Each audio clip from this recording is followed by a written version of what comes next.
Navy veteran Forrest Baumhover is pursuing his passion of helping his friends, family, and fellow sailors with their certified financial planning needs, not only by becoming a certified financial planner, but opening his own certified financial planning business. Up next on episode 122 of Veteran on the Move. Welcome to Veteran on the Move. If you're a veteran in transition, an entrepreneur wannabe, or someone still stuck in that job trying to escape, this podcast is dedicated to your success. And now, your host, Joe Crane. I've been a USAA member for over 26 years. USAA has been alongside my family for my entire military career, including my transition out of the military. In addition to providing great insurance and banking products, USAA also provides a wide range of tools and advice to make your transition from the military a financial success. To learn more, go to veteranonthemove.com/leaving the military. Forrest Baumhover is the founder and principal of West Chase Financial Planning Incorporated. Throughout his career as a naval officer, his desire to help his fellow sailors, friends, and family members resolve their financial concerns has long been Forrest's inspiration for starting a second career as a financial planner. Forrest Baumhover, thanks for being here. Welcome to Veteran on the Move. Before we get to talking about business and entrepreneurship, tell us what you did in the Navy. Okay. Hey, Joe, thank you very much for having me on the show. I've been in the Navy my entire adult life. Basically, I joined right out of high school, turned 18 in boot camp in Great Lakes, Illinois, and then I started off as a hospital corpsman. My first duty station was Naval Hospital Camp Lejeune in North Carolina. Hoorah, serving with the Marines, huh? Yeah, go Marines. And then I realized that being a 19-year-old kid in Camp Lejeune, North Carolina was not the best place to be. So I decided that I wanted to go a little bit further in the Navy, and I applied to a couple of schools. The Navy paid for my college, and I got commissioned as a supply corps officer. And that's what I've been doing since 1999.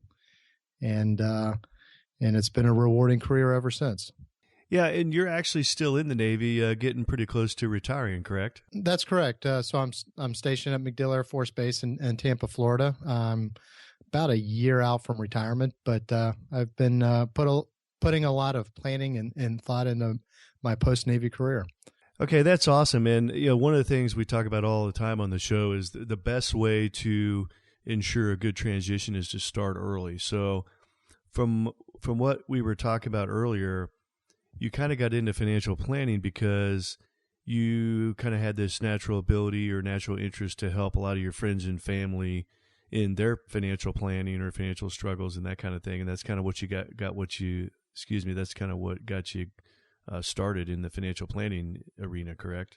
Right, Joe. So about 10 years ago, I was on sea duty. I was on a ship, and I found that I was helping out my sailors try to resolve their financial problems, just to get through the workday, just to get underway and make sure their family was taken care of. And at that point, I kind of realized that I wanted to be a financial planner when I got out of the Navy.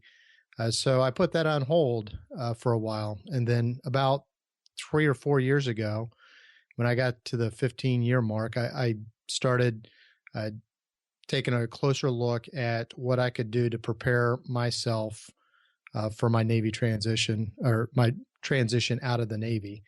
So I started taking the classes to become a certified financial planner. I started taking tax courses and really trying to hit the books to establish myself as a financial planner for when I retire. So it definitely requires a lot of upfront work and a little bit of planning and forethought. So your intent is to, when you retire, you're going to take this financial planning business full time instead of going out and getting a job with somebody else. The way I understand it is you already have started up your own financial planning business. That's correct, Joe. So I started doing all the things to become a financial planner, and some of the things that I've done, I've I've established my own registered investment advisory firm, West Chase Financial Planning. It's a small business incorporated in the state of Florida. It's also registered with the state of Florida. I got my securities license to practice financial planning, and I've started writing online personal finance articles specifically for people that are in the service looking to get out, either through separation or retirement. Just because I'm going through that process right now, and I understand that there are a lot of financial questions that people probably have. So, as I do that research for myself, I'm trying to capture that into articles that I can share with other people. Yeah, and that's great that you're way ahead of the game, not only in your transition, but in getting involved in your business and getting it up and running. It's not easy to just go from, start from scratch your own financial planning business. I think I would say, and maybe you can add something to this, that a lot of folks that want to get into the financial planning business, there's a lot of really well-known companies out there that they can go in and join and work their way through the ranks that way, and probably have a much more stable, better chance of success. But you're actually going out on it completely on your own. That's correct. I do have a lot of respect for a lot of the financial planning firms out there, and I just realized that probably wasn't going to be the cup of tea that I enjoyed. So, and why is that? So part of the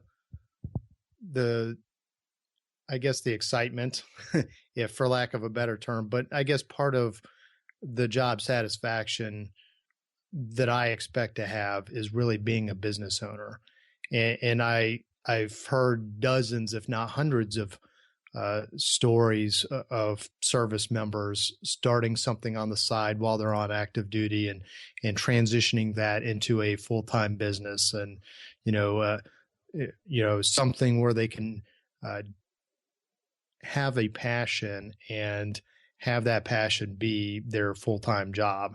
And I just thought that this is kind of what I wanted to do. I mean, I want to be a financial planner, but I also want to have my own business. So, I took that extra little step just to try and see if I can carve that out for myself. Yeah, and that's great. I mean, that's great foresight, and talk about planning way ahead. You're actually a certified planner, and your business is up and running. And you said it's at least a year before you actually retire from the Navy, so you're doing all the correct things.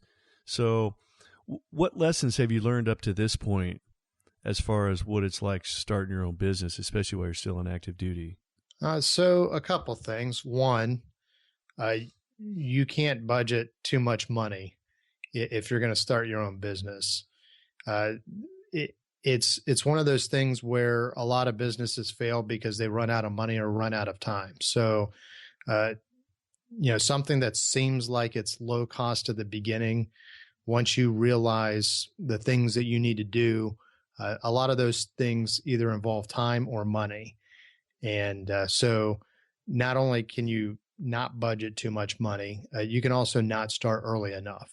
So along the way, you kind of realize that if you start early enough and you have enough money invested into it, then it is a function of time. You will be able to succeed. A lot of people that I've met, started maybe a year or two later than they should have. And, they ended up having to make a pivot change midway through their business plan and having to take a job and then do it on the side until they were able to succeed. So that's the biggest lesson that I've learned.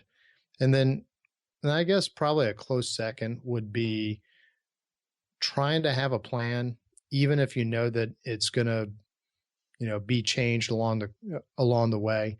Just knowing what you want and then having a plan B for the contingencies that come along.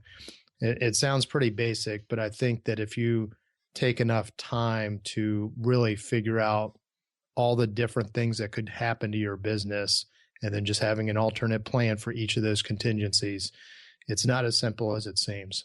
Yeah, it never is. And, running Veteran on the Move, being essentially, I do have a virtual assistant, but running Veteran on the Move, I run into a lot of the same things. And I never, I used to hear it, but I never thought I would struggle with those things. Like you have to have a clearly defined plan for yourself to follow. In our time in the military, typically when we're putting together plans or planning operations, that kind of thing, it's so everybody else knows what we're supposed to be doing. Especially if you're the one, you're the one in charge and developing the plan. It's just to explain it to everybody else. So it's tough to get past that mindset that even though it's just me that I've got to explain it to, and it's just me that has to follow the plan, I still have to develop a plan so that every once in a while I can verify, check with myself that I'm actually following the plan. Is that what you were talking about when you said having a clearly defined plan? I mean, have you struggled with that same issue or concept? Well, so I think that's along the lines of what I was referring to. So I did have a plan, and overall, it's pretty much the same plan. I still want to be a financial planner. Mm-hmm. About 6 months ago, I started writing articles online, as I mentioned, and I started a blog, militaryandtransition.com, all one word. Uh-huh. And originally, I just started posting articles just to see where it would go. And then I started a Facebook group with the same name. And all of a sudden, I developed a small but pretty vocal community of people that, helped guide me to the opportunities that are out there. So I, for example, I wrote a couple of articles on the survivor benefit plan, and then someone mentioned that I should turn that into an ebook. So with a little bit of, extra effort on my part, I developed and wrote an ebook for the survivor benefit plan, just because when I looked on Amazon, there's not a whole lot out there. So just, not only having a plan B for the things that, for the unexpected, I guess, mishaps that come your way, but also for the unexpected opportunities. Right. And then knowing that, when you first start out, you have to be very mindful of what's an opportunity and what's a distraction. So, figuring out what you're going to invest your time and your money in is definitely kind of a key consideration. So, being careful that your significant actions are moving you in the right direction. All right, Forrest, we're going to take a quick break, talk a little bit about USAA, which does have some phenomenal financial planning tools, especially in the transition arena. So we'll be right back. In my 26 years as a USAA member, we logged 9 PCS moves and 4 overseas deployments, with 2 of those being combat tours in Iraq. Not to mention all of the exercises and training debts over the years, all in the interest of combat readiness. Maintaining readiness is an absolute must. You've probably heard readiness thousands of times during your military training. When you're planning to leave the military, readiness may be the key to a successful transition in your financial security. As an organization created by military members for military members, USAA is committed to making your transition from the military a financial success. To learn more, visit USAA's separations tools and advice at veteranonthemove.com/leaving the military. All right, we're back talking with Forrest Baumhover with West Chase Financial Planning. Forrest is about a year from retiring from the Navy. He's already become a certified planner. He's already started his own certified planning company. And Forrest, you were talking about you've already got a fairly successful blog going, putting out free content, and you're about ready. You're going to be releasing an ebook, which will have already released when this episode comes out. So talk a little bit about your blog and your ebook. Okay, Joe. So one of the things I wanted to do when my regulatory paperwork was approved last October, was I wanted to try and find a way to connect with people online and really establish some online authority. In doing that, I started writing articles for a website called NerdWallet.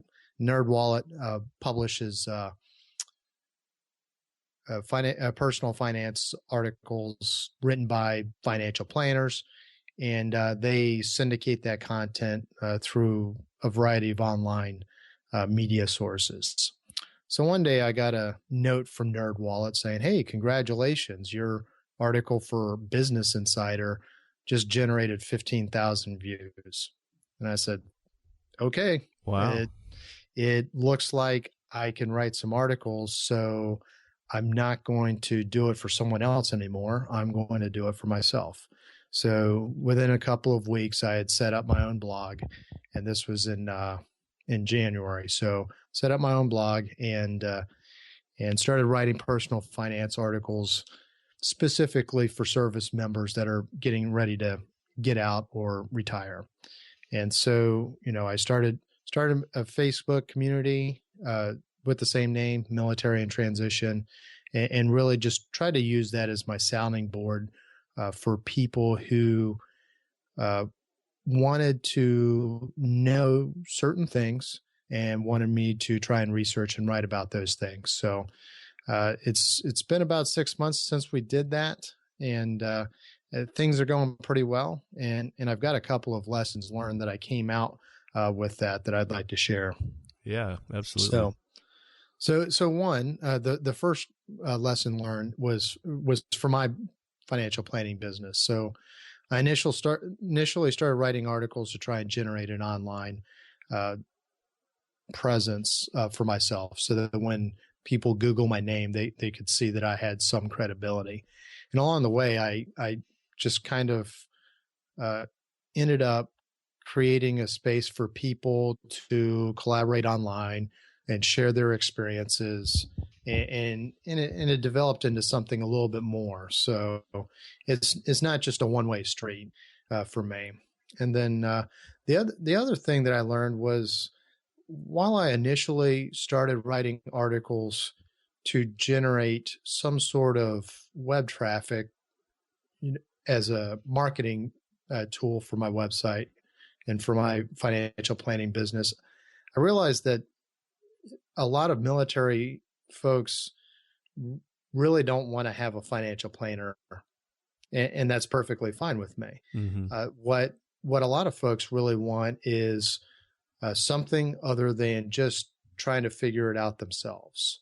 So whether it's a couple of articles, whether it's a $5 ebook that helps them make the right decision for a major decision point in their life, I kind of looked at myself and said, if I'm the person that can deliver that kind of value to people, then, and I can make that a part of my business model, then that will make me a more successful financial planner.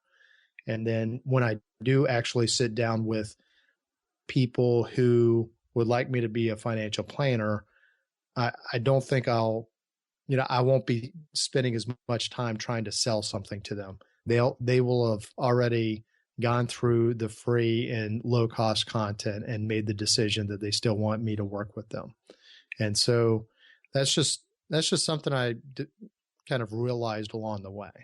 Absolutely. And you have the perfect online business model. I mean, you're doing all the right things. You've got an active blog, and you're providing free content with great value to help people out just from that. And then you've got a Facebook community established around that, and you're continuing to put out free content and collaborate and connect with people there. It gets to the point where somebody wants a financial planner, you're going to be the guy they go to, because all that trust and that relationship is already built up. And when they get to the point of, oh, I think I need to be a financial planner, I think I need a financial planner, and they've already got that relationship with you, that's who they're going to go with. I mean, realistically, the brand new seaman or the PFC probably doesn't need a financial planner right away, but they probably need some guidance, somebody they can trust to make a few smart decisions on whether it's buying their first car, whether to go into the thrift savings plan, all that kind of stuff. So, you're doing all the right things, and it's a great online model that works well. Absolutely. And, quite frankly, I really want, I really want to only work with people that have done a lot of the stuff on their own and are kind of ready to take that next step. So folks that have spent a career doing the right thing, staying out of debt, being responsible with their money, and now they're a year, 2, 3 years away from a major transition point, and now they have some serious bona fide questions on what life is going to look like after they retire from the military, or someone that's spent 2 or 3 tours on an operational deployment, and they're getting out mid-career, but they want to go to graduate school or they want to go back to college, and they've just been so busy doing the right thing that they probably need to spend some time, or they feel like they need to spend some time with someone to just validate that they've been doing the right thing and that they're on the right page. That's where I see myself adding the most value. And then for, people that aren't quite at that point, if they read an article of mine that helps them make a good decision, then, I'd be more than happy to provide that value as well. Now, Forrest, since you've got your side hustle up and running, things are going well for you at this point, did you have any reservations, or have you had any issues with having a side hustle and still being on active duty? Do you kind of feel like you're having to look over your shoulder at all? Well, so I do try to kind of walk the, I try to make sure I keep work at work and then my second job, away from work. But I guess a couple of things. One, I do spend a lot of time TDY Oconus, so there's nothing like a good 20-hour flight to give me enough time to write a few articles or work on another project, and then also just taking time after work. I mean, a couple of hours every night. It's the same tempo that I had when I was studying for the CFP exam. It's the same tempo that I had when I was, studying the courses. It's just now focused on trying to take what I've learned and see where I can add value to a group of people that would like to see, answers to particular questions. So I have no problem doing that on the side. And I do try to, I think I do try to strive a good balance between my career, my second career, and then also my family life. Right. And if there's ever any kind of a side hustle that's ideal for the military member or even the military spouse, because sometimes the spouse can get stuff going if the military member is too heavily engaged to really keep the consistency that there needs to be. The online model, the online business model, whatever that may be, is like a perfect, it's mobile. You can do it any time of day, 24 hours a day, weeknights, weekdays, that kind of thing. It's got all the right things built into it. And let's face it, online businesses are really popular, and a lot of them are doing quite well these days. Absolutely. And there's a great community of military bloggers, or whatever niche someone wants to go into. There is a community of people out there that have already learned how to, generate good content, how to monetize it, how to actually run it like a business.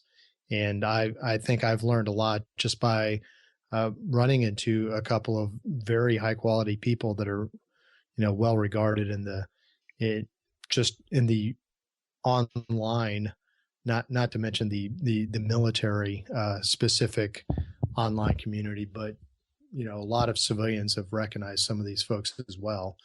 And I'd like to point out 2 of them. One is Doug Nordman, who ran the Military Guide, and recently, a couple years ago, sold it to someone because he just wanted to write articles. He no longer wanted to run a blog. So He's financially independent. I think he's a person a lot of people could look up to. And then Ryan Gannett, who is in the Air National Guard and started 2 blogs and is doing quite well for himself. I think he's about 8 or 9 years into his blogging career.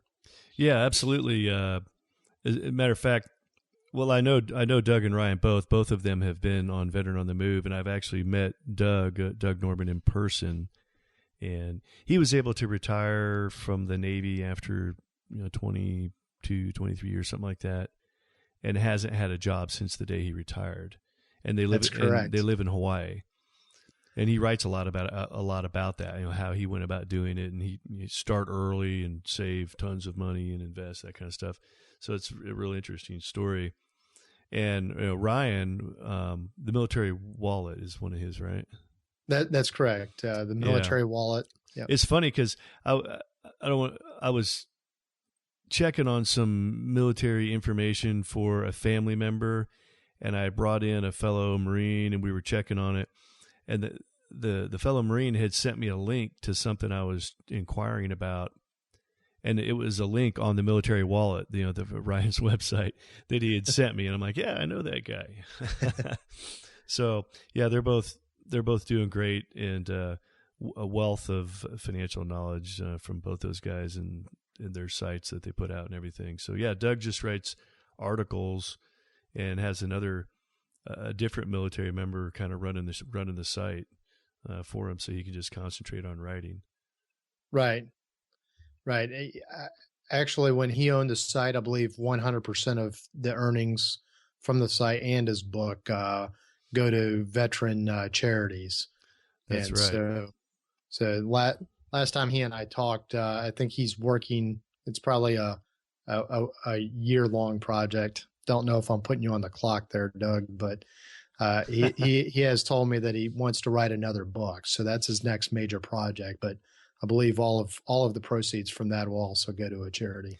Hey, let me. I don't mean to put you on the spot here, but I actually emailed Doug a couple days ago, thinking he might know where to go. But we have 4 teenagers, and I've always been heavily into financial planning and investing. And at one point, I was looking at getting a degree or taking all the classes and becoming a CFP. The first time I was looking at getting out of the Marine Corps, I never actually did it, but most of my spare time was spent studying books about business, finance, investing, financial planning, all that. So I see, we have 4 teenagers now, and none of them have a grasp of any of that stuff. And I feel like I'm usurping my duties here. So I'd ask Doug, is there any kind of are there any kind of classes, or like hip pocket classes that I can throw up on the PowerPoint or throw up on the TV and sit there and click through or whatever and present basic financial planning advice for our teenagers to kind of open their eyes and get them on the right track? I don't want to sit down and put together my own class, but if I see a class presented, I'm certainly capable of talking to those slides and what it means. And I just didn't know if there was something out there like that. Are you aware of that? I know that there are probably people that do that. I'm not aware of anything off the top of my head, but it sounds like a project I need to look into. Well, I didn't mean to put you on the spot, and I'm thinking, okay, there's got to be something like that already out there, but maybe there isn't, or if it's out there, it's not in the public domain. It's held as what do they call that? Intellectual property or something like that. So one thing that people do try to do when they're starting off as financial planners is really try to hold seminars. So yes, you can probably find someone who is a financial planner starting their business. Like, for example, if you're part of a PTA and that you've got a group of parents that are interested in saving for college, or maybe you've got a group of military parents that are interested in specifically how the GI Bill, the post 9/11 GI Bill, can work with your 529 plan to, establish a plan for your children. If you find someone that knows that material, I think you probably find that unless they're just overwhelmed with work and can't make a time commitment, that they'd probably take the time to do a 1 to 2 hour seminar and at least give you some basics.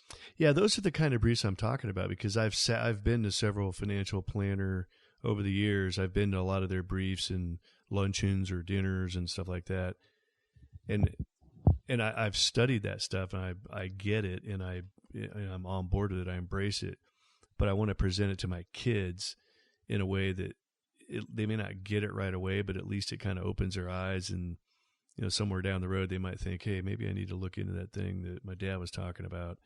Because the earlier you're exposed to that kind of concept, the better. And if you're presenting an actual brief, that kind of thing, it comes across a lot better than quit spending your money, because there's so many ways for kids to just blow through their money nowadays, and we struggle with that all the time. And 3 of them are working.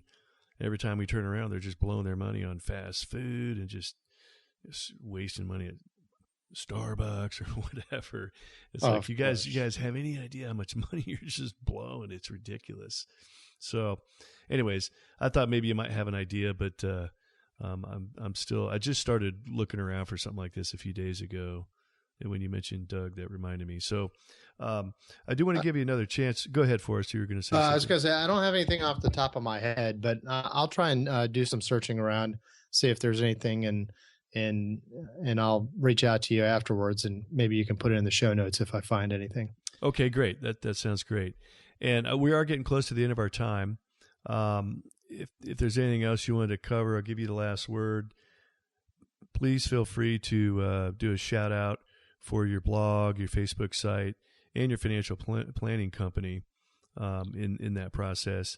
And if you can remember all this, one last thing: if you're talking to that military guy that's out there, or the military spouse, and they're getting ready to go through their transition, or hopefully they're 2 or 3 years from it, and they're listening to this, what kind of advice would you give them if they're looking to transition out and do something on their own, like start their own business or become an entrepreneur?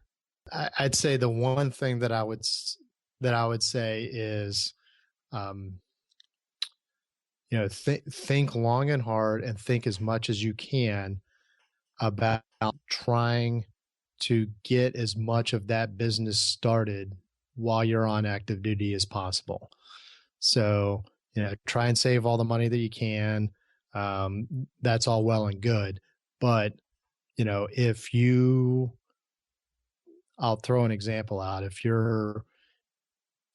you're trained in IT and there's some sort of IT related, or maybe, graphic design type business that you wanted to start on your own afterwards, then try and do it as side jobs, just gigs that you do, and then while you're doing that, try to treat it from day one like it's a business, like actually trying to figure out what your time is worth, trying to figure out the cost of things that you normally wouldn't consider, like dues and an association, membership fees. Maybe you have to take an extra class. All of that stuff should, from day one, try to, you have to take that into account. All that's important because the sooner you run your business like a business, the sooner you're going to be more successful, because you'll just stop making decisions that don't make sense, and you'll start making decisions that make sense financially. Right. And I would say, like, I've run into this myself, because I even though my airline job gives me lots of time off, at times I still find myself saying my job is getting in the way of running my business. And that's a good place to be in. So if you're still on active duty and you can get your side hustle going and it's going so well, that your military job's actually getting in the way of expanding your business, that's a great place to be, because all you got to do is get to the end of your time, walk out of the military, and then take off running. If you can be in that position, that's probably the ideal scenario. Absolutely. The only thing I would caution against is that you do also have to take time to properly transition yourself. So if you're retiring and you know that you might be eligible for a VA disability claim, take the time to get all the military specific stuff done, which means do it as soon as you can. Start early. Being able to take all the time to do all that stuff, you can do it if you start 2 years out. It's definitely a lot harder if you start 4 to 6 months out. So just recognize that in the Navy, we call it the steady strain approach, just a little bit every day. And, the more time you can spread that little bit of effort out over, the more successful you're going to be. Absolutely. All right, Forrest. Well, I do want to give a chance to tell us your blog, your Facebook site, and your financial planning business one more time, and then we'll have to be wrapping it up. Sure. You can find me at my financial planning business is westchasefinancialplanning.com. The blog is Military in Transition, all one word, militaryintransition.com. There's also the Facebook group by that name, Military in Transition. And you should be able to find me online at Amazon.com with the Survivor Benefit Plan Guide under Forrest Baumhover. So, that's out effective June 30th. So it'll have been out a couple of weeks by the time this airs. And if you need to email me, feel free to do so. My email address is at forrest@westchasefinancialplanning.com. And I'll make sure you get all the information to put that in the show notes. All right, Forrest, thanks for being here. Thanks for sharing your veteran entrepreneur success story. And that we'll call that a wrap. And we are Oscar Mike. Be sure to check out Thrive15.com, the world's premier online education platform that helps entrepreneurs, aspiring entrepreneurs, and intrapreneurs learn how to start or grow a successful business. Start your free 30-day membership by going to Thrive15.com and use the promo code VETERAN. Thank you for listening to Veteran on the Move, your pathfinder to freedom. If you like the show, leave us a review on iTunes. Reviews are always greatly appreciated. So until next time, this veteran is Oscar Mike.